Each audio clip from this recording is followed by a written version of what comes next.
नमस्कार। श्रीमद् भागवत गीता के इस एपिसोड में आप सभी का स्वागत है। जब ध्वनि ने ही मन कापा डर का पहला जन्म। साधक साथियों, कुरुक्षेत्र में अभी अभी धर्म पक्ष की पूरी सेना कृष्ण, अर्जुन, भीम, युधिष्ठिर, नकुल, सहदेव, शिखंडी, धृष्टद्युम्न, अभिमन्यु सबने अपने अपने शंख बजाए और अब उन स्वर लहरियों का परिणाम सामने है। इस श्लोक में हम देखते हैं कि धर्म की ध्वनि ने अधर्म के हृदय को पहली बार छेद दिया। यह शोर नहीं था, यह न्याय की कंपन थी और यह कंपन सीधे जाकर धृतराष्ट्र पुत्रों कौरव के हृदय में लगी। यह श्लोक कहता है, ध्वनि आकाश पृथ्वी में गूंजी और कौरव का हृदय भय से कांप उठा। युद्ध शुरू नहीं हुआ पर मन का युद्ध शुरू हो चुका था। स घोषो धार्तराष्ट्राणां हृदयानि व्यादरत यत् नभश्च पृथ्वी चैव तुमुलो अनुनादयान।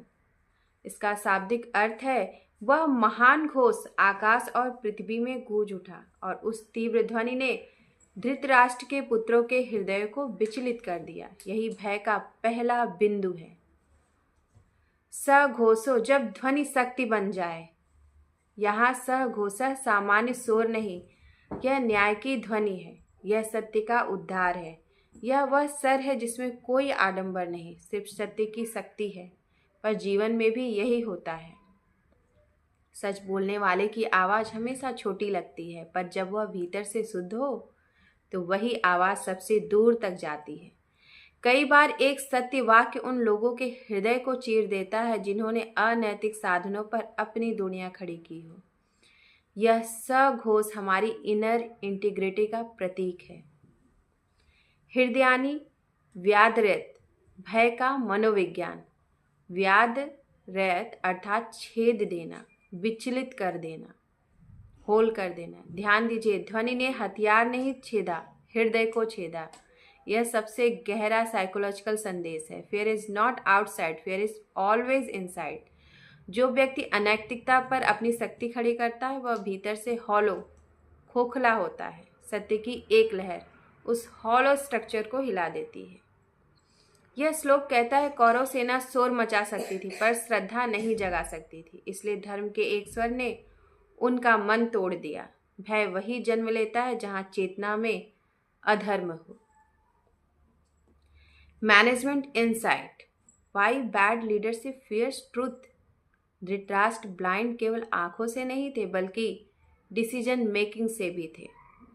उनके पुत्र अहम, लालच और अन्याय से बने हुए योद्धा थे। ऐसे लोगों का सबसे बड़ा भय होता है कॉम्पिटेंस, इंटीग्रिटी, यूनिटी।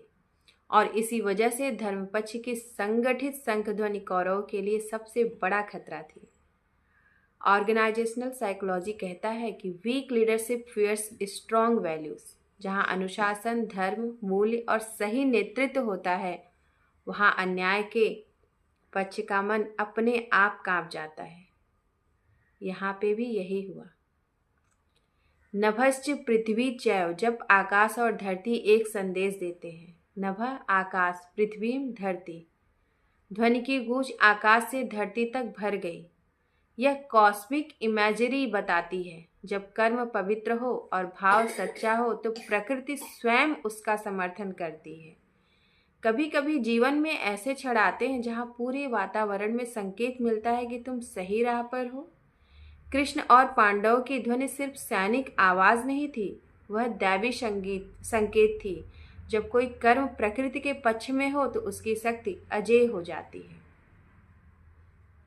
तुमुलो यदुनादयन, जब ध्वनि कंपन बन जाए। यह शब्द तुमुल प्लस अनुनाद युद्धभूमि के वाइब्रेशन को दर्शाता है। यह शोर नहीं था, यह वाइब्रेशन था, यह रेजोनेंस था जो मन को हिला देने वाला होता है। जीवन में भी कभी कभी अनुभव हुआ होगा, किसी का सत्य शब्द, किसी संत का उपदेश, किसी नैतिक व्यक्ति की उपस्थिति, किसी गुरु का वचन जो सीधे हृदय में उतरकर हमें बदल देता है। जय श्री राधे कृष्ण।